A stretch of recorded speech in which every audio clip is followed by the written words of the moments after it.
pasado, que están en latín, está considerado a la fecha una lengua muerta o una lengua extinta, le llaman algunos. Pero todavía hay literaturas, todavía existen algunas nomenclaturas que lo consideran y lo tipifican en latín. Entonces, cuando se habla, por ejemplo, de estas familias, de este género, se dice que es del género Streptococcus, ¿no? Que viene del griego, que significa grano trenzado. Parece como una trenza. Es una cadena, pero tiene la apariencia microscópica al momento de la observación de parecer como si se anillaran, pues, como si encajaran granos de arroz, ¿no? Se habla de granos porque en el griego antes de los granos solamente se hablaba de arroz. Entonces se dice que proviene del griego grano trenzado, ¿no?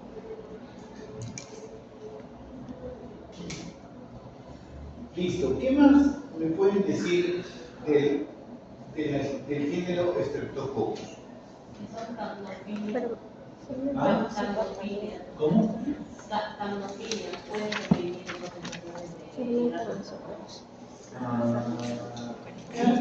soportan grandes presiones de un medio de CO2. Entonces, son gram positivas. Hasta ahí estamos bien, ¿verdad? Ahora, también se dice que este grupo de estreptococos y enterococos, o sobre todo el estreptococo, ¿sí? Es del grupo de los bacilos que producen ácido láctico. ¿Ya? O sea, son fermentadores de azúcares.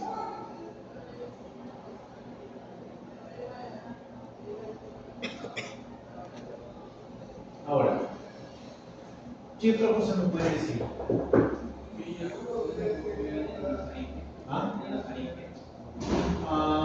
Ya, su hábitat no patógeno habitual es faringe. ¿Qué más? ¿Dónde más? También dice, o sea, uno se encuentra es una clasificación que es la bioquímica y los patrones esquemológicos, en donde se divide como la externa hemolítica, la hemolítica y la rama esquemolítica, porque a veces se encuentran desde unas propiedades hemológicas, que son los grupos de la sociedad. Ya. Uno presenta hemólisis y el otro no. Sí, hay un grupo, como digo su compañero, hay un grupo que presenta hemólisis y otro no. Y hay, dentro del grupo de los que presentan hemólisis, hay unos que presentan hemólisis completa y otros que presentan hemólisis parcial. O incompleto. El beta es completa y el alfa y el gamma es como presenta.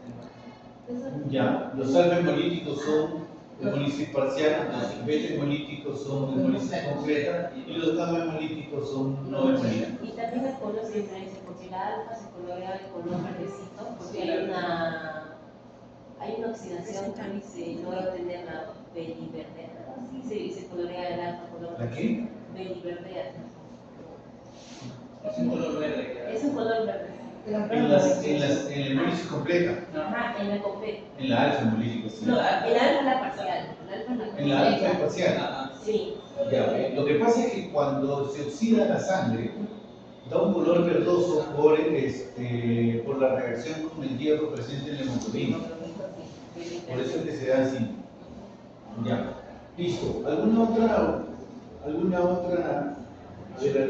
participación? A ver, su compañera que nos ha llegado al último.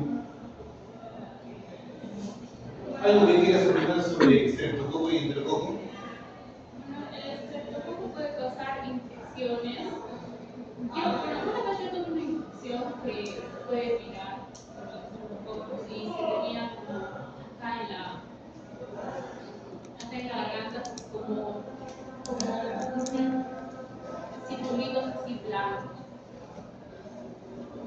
Ya, primero te corrijo. No puede ser una infección viral por estreptococo, porque el estreptococo es un poco vacío, es una bacteria. Tiene que ser una infección bacteriana. ¿Sí? Y esos circulitos blancos se llaman placas. pequeñas placas de color blanquecino que son colonias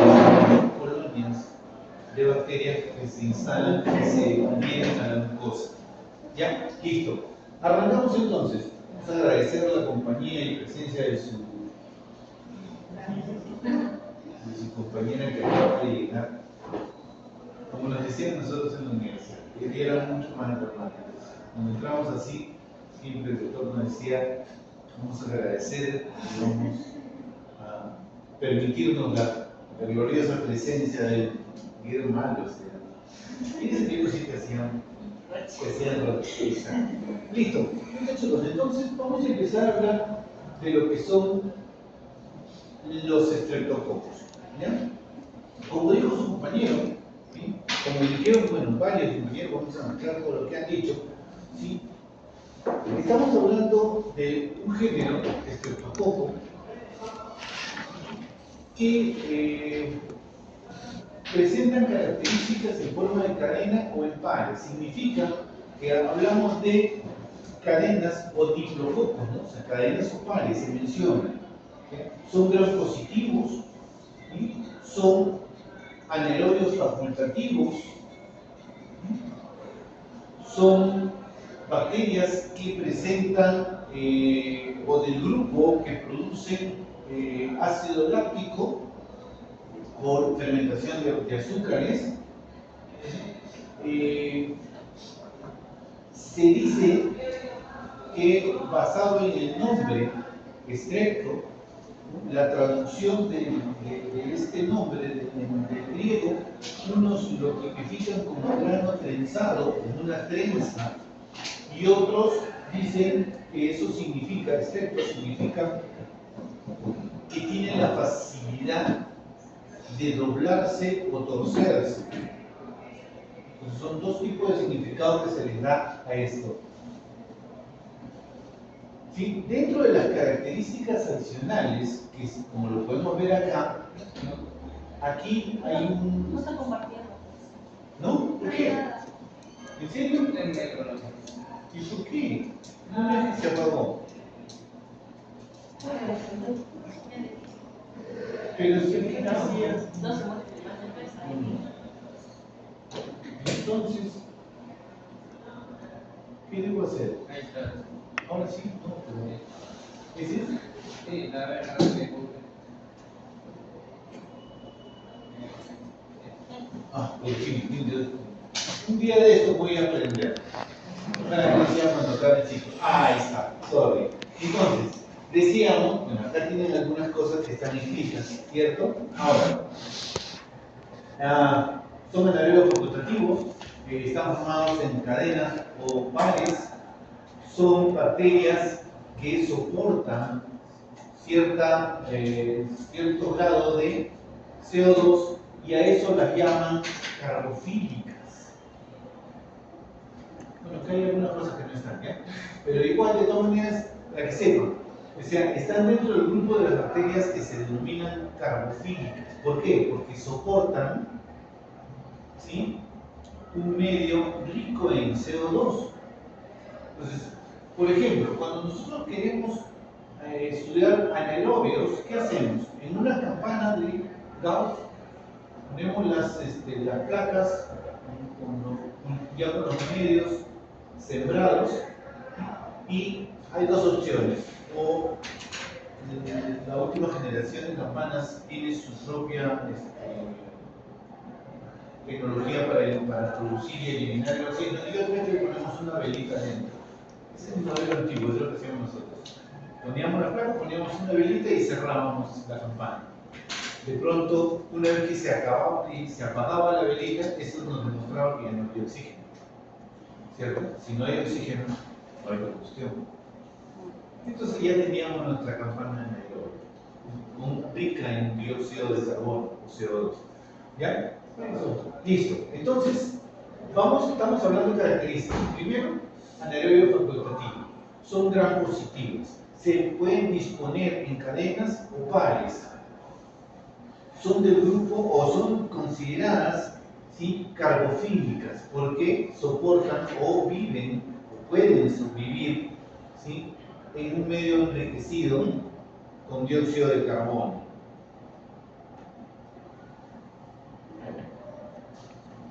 Ahora, estas bacterias, este grupo, esta familia, ¿sí?, produce hemólisis. Significa que dentro de sus requerimientos nutricionales hay que agregarle suero o sangre, ¿no?, para que puedan nutrirse y desarrollar este patrón, el patrón hemolítico, ¿correcto? Dijimos que producían ácido láctico, esto basado en la fermentación de azúcares.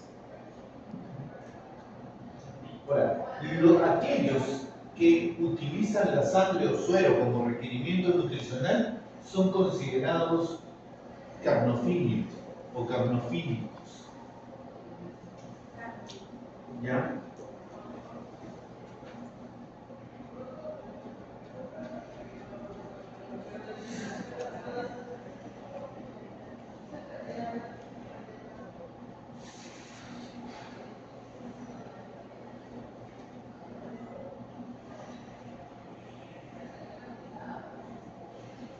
Cuando nosotros hacemos pruebas bioquímicas para poder observar la degradación de enzimas, la producción de enzimas por este grupo de bacterias, usamos la catalasa y la oxidasa.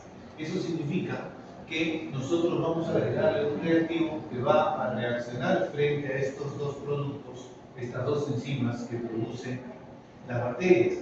En el caso del estreptococo, ambos son negativos, significa que no reaccionan porque no presentan catalasa ni oxidasa. ¿Ya? Algunos presentan cápsula, muy pocos, la gran mayoría no presenta cápsula, no presentan flagelos, por lo tanto son bacterias no móviles y son del grupo que no esporula.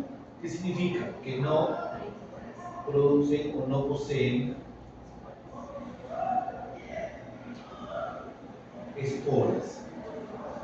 Este grupo presenta, como dijimos, tres grandes propiedades o patrones.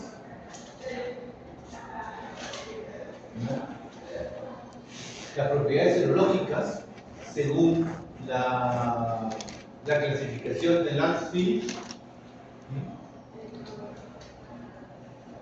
esta clasificación de Landsfield es basada en su estructura o en su capacidad antigénica presente en la pared celular. Esta clasificación está más o menos dispuesta en letras, en grupos que se señalan grupo A hasta el grupo B o W, creo, W, no estoy muy seguro. Hay dos letras que no están incluidas, pero es una clasificación bastante larga. Lo que nos importa a nosotros, en realidad, o sea, nos interesa a nosotros, dentro de esta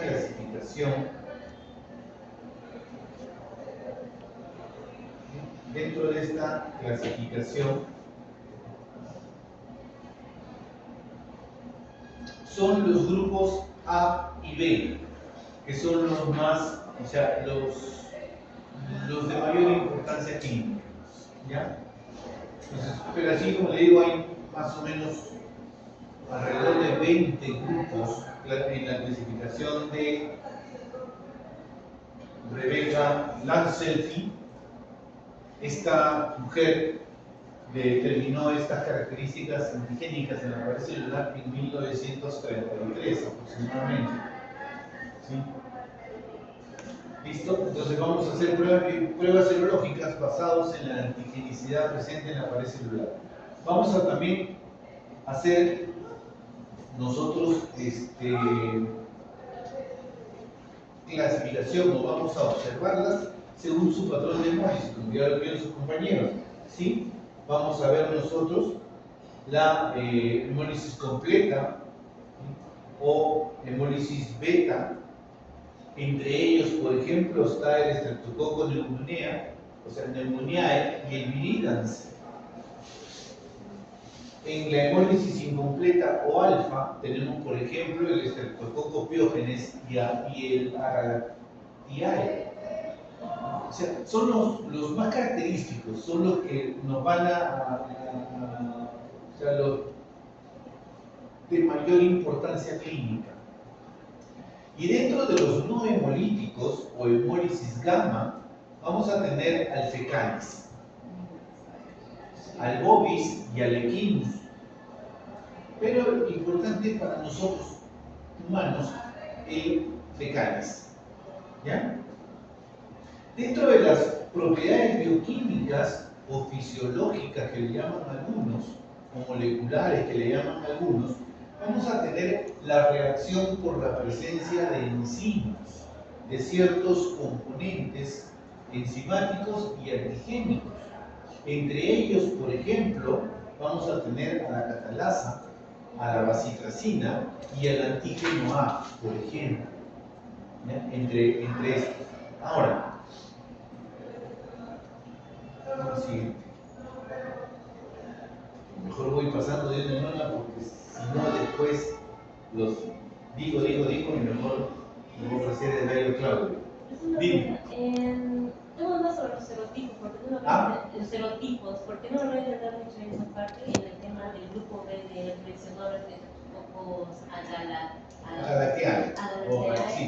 Porque mencionan que mayormente en la materna influyen, tienen en cuenta los serotipos 1A y 3.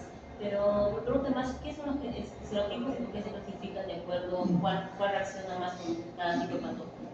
Lo que pasa es que los grupos, según Landsfield, están basados en su patogenicidad. Acuérdense que la clasificación de Landsfield tiene que ver con los antígenos presentes en la pared celular. Ahora, esta reacción o esta antigenicidad en su pared celular está basada en la presencia de algunos hidratos de carbono. O sea, los hidratos de carbono presentes en su pared celular son los que van a mostrar su capacidad antigénica.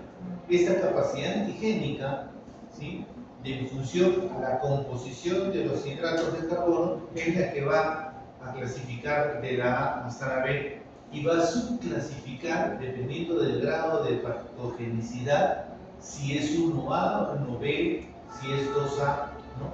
Y eso es lo que más o menos va a determinar a dónde nos sugiere el grupo, ¿no? Tomando en cuenta, como lo ven en la diapositiva, ¿cuál es el hábitat normal, no patogénico del estreptococo? Es en piel, que son medioambientales, mucosas oral, sobre todo oral por el pH, ¿ya?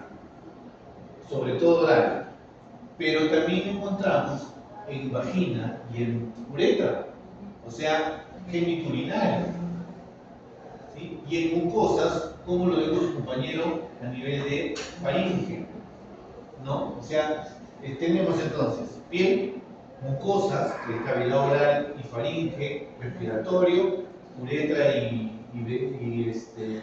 vagina, geniturinario, y en tracto gastrointestinal, sobre todo en intestinos. En esófago y estómago no se observa, sobre todo en intestinos, en intestino delgado y grueso. Dependiendo de los grupos de este género, algunos su hábitat son intestino delgado y otros su hábitat es intestino grueso. ¿Ya? Entonces se habla de tracto o flora del tracto intestinal. Esta es la clasificación de la que hablábamos. ¿Ven? Eso es según, ahí está la foto de la investigadora, Rebecca Landsfield, en 1933, clasificó desde la A hasta la W. Ahí hay más o menos un grupo. ¿Ven? Miren, el grupo A es el Piógenes, el grupo B es los ejemplos, ¿no? El Agalactiae,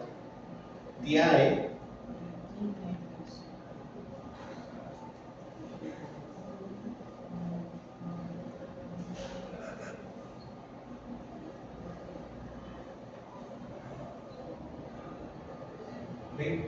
El grupo C tenemos al Dysgalactiae y subespecies. No es, por eso les decía, ¿cuáles son los más comunes para nosotros en importancia clínica? El grupo A y el grupo C.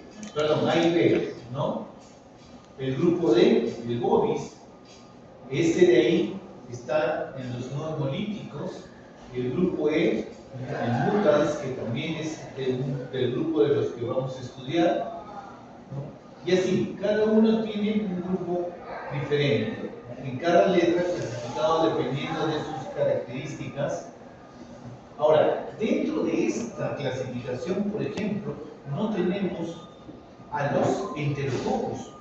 O sea, los enterococos no están clasificados dentro de la clasificación de Lancefield, ¿ya? O sea, no forman parte de la clasificación. Están dentro del género Streptococcus, pero los enterococos no están clasificados. Esto de acá es una clasificación de ella misma, pero con una subclasificación serológica en función al aminoazúcar terminal. Tenemos en el grupo A acetilglucosamina, en el grupo B la glucosamina, en el grupo C. Entonces, si cada uno va a tener un aminoazúcar presente que va a determinar, ¿no?, la respuesta o la reacción serológica por la cual se ha tipificado. ¿Correcto? Dentro de los patrones hemolíticos, ya lo dijimos, miren, una alfa hemolítica, como lo dijo su compañera, se ve media verdosa, acá está. La beta hemolítica se ve amarilla, hay una hemólisis total completa. Y la no hemolítica, donde se van a ver colonias, pero se van a ver el entorno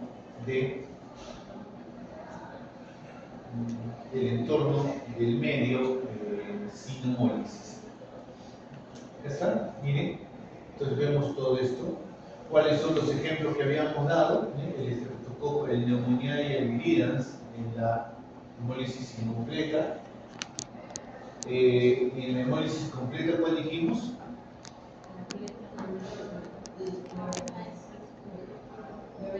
¿Cuál? El Agalactiae. Y en el no hemolítico, el Fecalis y el Bovis, ¿no?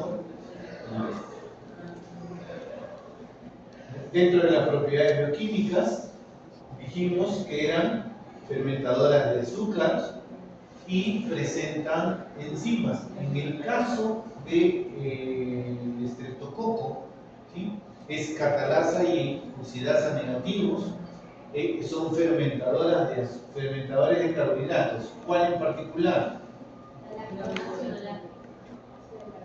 La lactosa. El azúcar que está en el medio va a generar, o sea, la fermentación de azúcar va a generar presencia de acidez por la producción de ácido láctico. En ese orden, por favor, de descripción. ¿Ya? Dentro de la clasificación de los estreptococos, tenemos, ya seguimos con la clasificación, ¿cierto? Según Lancefield, A, B, C, G, D, ¿no?, y algunas otras. Tenemos, por ejemplo, al Piógenes, que es beta hemolítico y que normalmente se encuentra en la faringe, en piel, por ejemplo, por eso, ¿qué producen? Faringitis, celulitis, fiebre escarlatina, los Agalactiae, que son beta hemolíticos, ¿no? Hay sepsis, meningitis neonatal, si no me equivoco, y algunas infecciones de corazón y vías urinarias. Por ejemplo, en este cuadro tenemos los ejemplos de los que ya hemos hablado. Otra vez el mismo cuadro, indicando el hábitat y la enfermedad más frecuente. Miren, no se ve nada, ya me lo imaginaba. Eso ya no es culpa del cuadro. ¿Cómo se hace para que quede? ¿Ah? No hay que salir de acá, pero igual se va a ver borroso. Listo, pero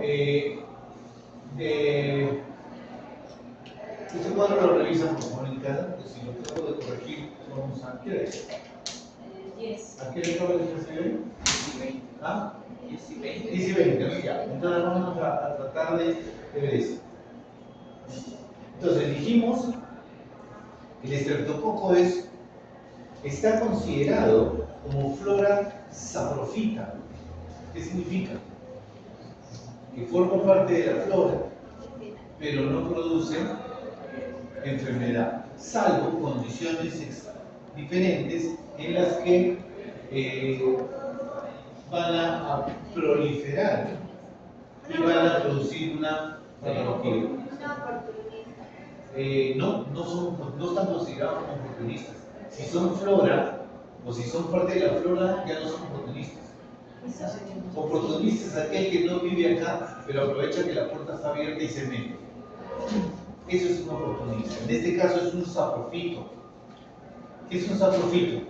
Que vive de lo que encuentra en el medio que habita, pero que en algunos casos el cambio de factores y el enriquecimiento del medio hace que prolifere y su exceso de proliferación lo vuelve patógeno. ¿Ya?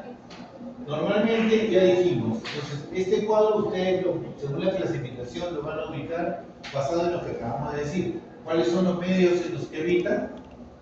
Mucosa oral, piel, tracto digestivo, intestinos, tracto respiratorio superior, o sea, faringe, no es el tracto, como digo los compañeros. Faringe significa que dentro de sean más específicos, es tracto respiratorio superior. ¿Ya? Tracto respiratorio inferior, que es bronquios y pulmones, no es el hábitat de esta bacteria. Tracto genitourinario, o sea, vagina y uretra.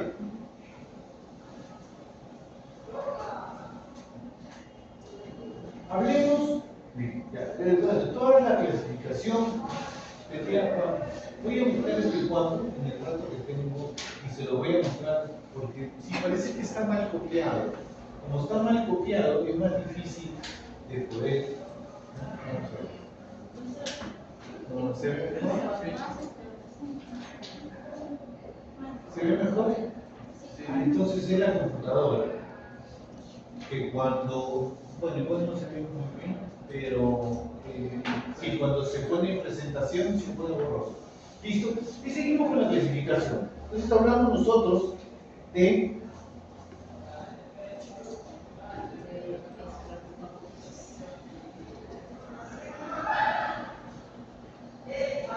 vamos en la 14. Sí. ¿Bien? Por ejemplo, este es el nombre del estreptococos, de qué grupo es, qué tipo de hemólisis produce, cuál es el hábitat que frecuenta, ya sabemos cuáles son los lugares donde habitan. Estos son los criterios que nos van a servir para saber si van a seguir como saprofitas o los vamos a considerar como patógenos. ¿Sí? Entonces, hablamos de diferentes reacciones. Tengo una duda con referencia a la mención de la flora, Ya. porque había leído un artículo donde dice que entre las mujeres embarazadas no hay una diferencia significativa entre la flora, tanto ya sean las colonizadas y no colonizadas, en la parte vaginal o rectal. ¿Y por qué menciona eso si también menciona que hay una proliferación excesiva de Streptococcus agalactiae? Pero en el estudio indica que la flora no presenta unos cambios significativos, tanto en mujeres colonizadas como en no colonizadas. Lo que pasa es que durante el embarazo, las hormonas generan ciertos cambios fisiológicos a nivel de vagina, del tracto genital externo. Por ejemplo, modifica la humedad, modifica el pH y modifica la temperatura. Y desde la primera clase dijimos cuáles son los factores que van a favorecer en mantener la flora o en generar algún tipo de patología. Temperatura, humedad. y acidez, o basicidad, o sea, pH, ¿no? Esas condiciones en una gestante varían por un trastorno o por un, es que no es un trastorno, por cambios fisiológicos hormonales. Entonces las hormonas van a generar cambios fisiológicos que van a variar. Por ejemplo, en gestantes por lo general es bastante común que hagan infección por hongos. O sea, que la cándida es bastante frecuente. Por ejemplo, ¿no? Porque los cambios del canal vaginal, ¿sí?, varían por un tema de diferencias hormonales. Entonces hay cambios fisiológicos que van a participar dentro de eso. ¿Listo? Entonces, este es el criterio del laboratorio para definir si siguen siendo normales, saprofitos o patógenos, y las enfermedades más frecuentes que producen, faringitis, sepsis, accesos abdominales, problemas de vías urinarias, las endocarditis. Todo depende del grupo de bacterias y de las características, como repito, que nos van a ayudar a poder decir. Hay todo un grupo de ejemplos, ¿sí?, de cada uno de ellos. Ya, listo. Entonces, vamos a volver a presentar. ¿Ya? Listo. Cuando hablamos de la estructura antigénica,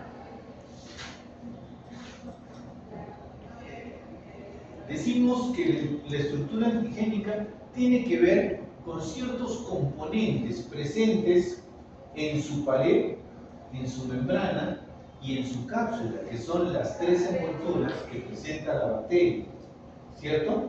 Entonces, cuando nosotros hablamos de la estructura antigénica, podemos hablar de exotoxinas.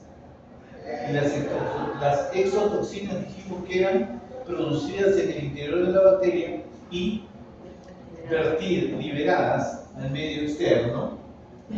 Pueden haber otros componentes enzimáticos dentro de lo que es membrana, pared y cápsula. Por ejemplo, decimos que la streptolicina, que normalmente se encuentra a nivel de pared, podemos hablar de proteínas, ciertas proteínas, ¿sí?, que la vamos a encontrar en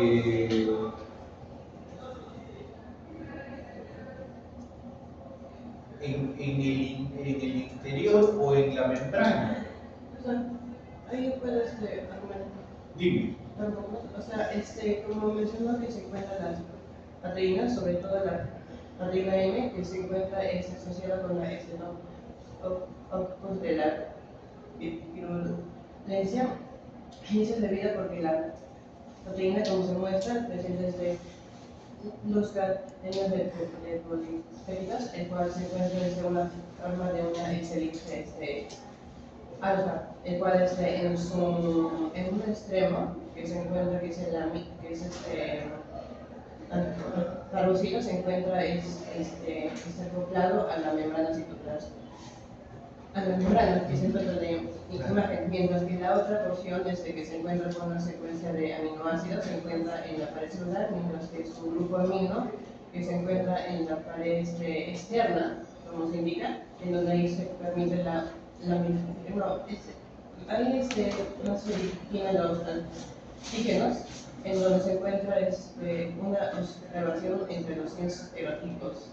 Y también en las proteínas M se encuentran entre sus individuos, una C1 y otra 2, en donde ambos se encuentran asociados con unas infecciones curativas y también con la glomerulosclerosis.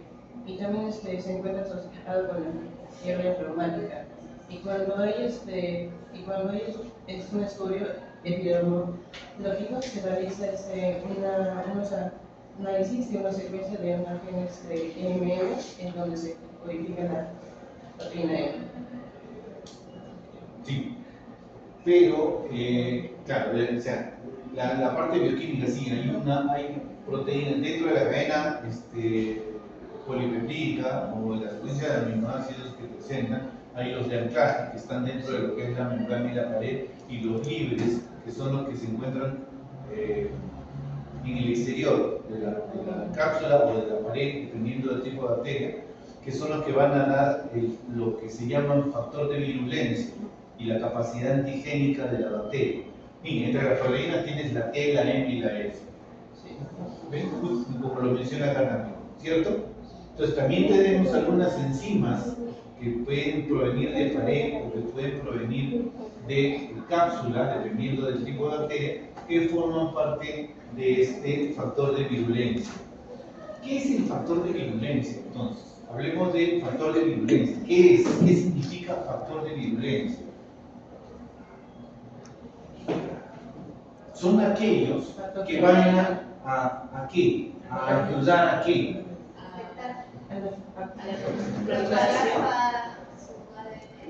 El factor de virulencia es aquel componente que va a facilitar la invasión y la instalación y el daño en el hueso.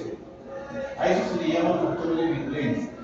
Son aquellos componentes que van a ayudar a instalarse o invadir y a generar un daño en el tejido del hueso. Dentro de estos factores de virulencia, como lo menciona acá, exotoxinas, streptolicina, hialuronidasa, streptocinasa, proteína M, proteína T, proteína F, ¿sí? Algunas proteínas fijadoras que las encontramos aquí, que son que tienen que ver con componentes de inmunoglobulinas, como la G, por ejemplo, y la proteína A, proteína G y proteína A, ¿sí? Y tenemos, por ejemplo, otros factores que nos ayudan. ¿Quiénes son, por ejemplo? Uno es la cápsula. ¿Qué hace la cápsula? No, estamos hablando a favor de la bacteria, en contra del hueso.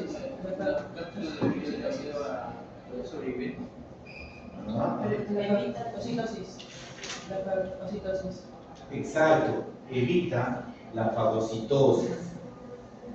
¿Ya? Y es fundamental, o sea, la cápsula participa mucho en lo que es la colonización de las bacterias. Acuérdense que se adhiere.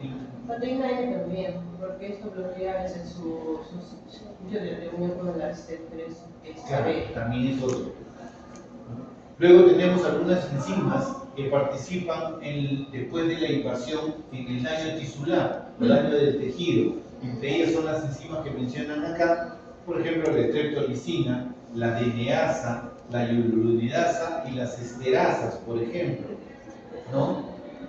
Eso se relaciona con la artritis séptica, en la cual se relaciona más por las articulaciones proteicas. Es por la proteína, asociado a lo que es el líquido articular, la bolsa articular. Se asocia ahí y produce inflamación de tejido. Se invade el tejido y lo inflama. ¿Esa artritis es crónica o es crónica o es como parte un secundario? ¿A qué te refieres con crónica o efecto secundario? Por ¿Qué es? ejemplo, hay algunas enfermedades que pueden provocar como tipo artritis, como dolor articulares, pero no son artritis.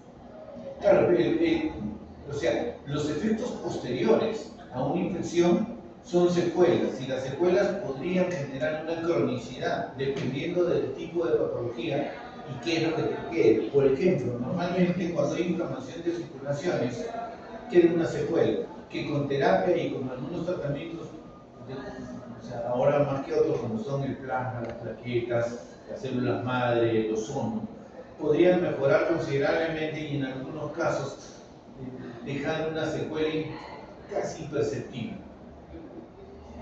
Pero en otros casos, las secuelas se hacen, o le llaman la cronicidad de las secuelas, a veces son complicadas de poder disminuir dependiendo del tipo de tratamiento, a veces no hay tratamiento suficiente, ¿no?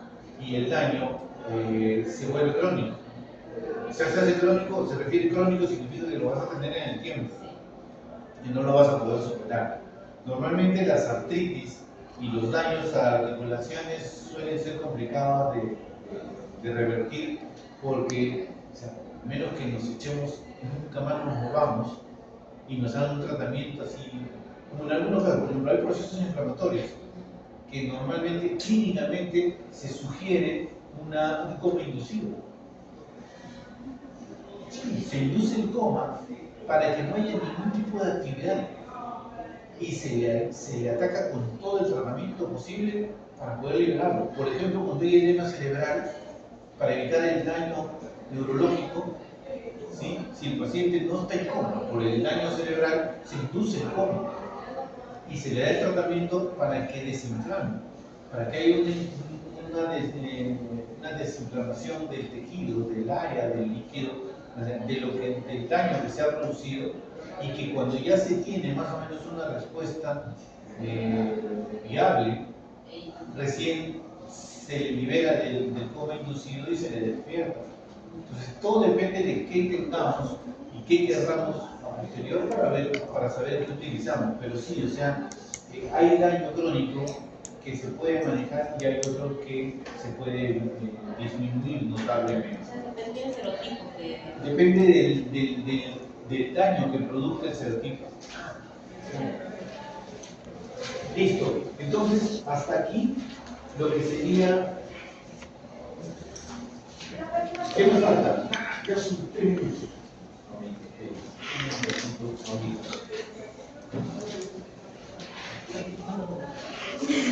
¿Sí?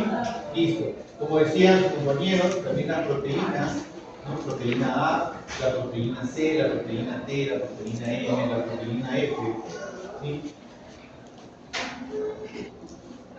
Que tienen que ver con los factores, ¿no?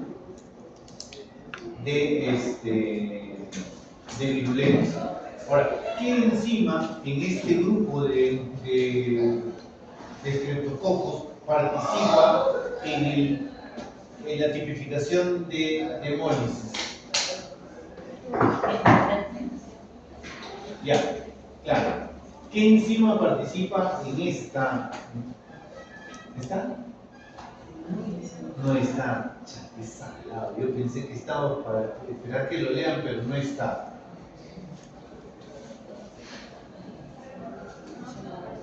Ahí está. El doctor Google lo sabe todo.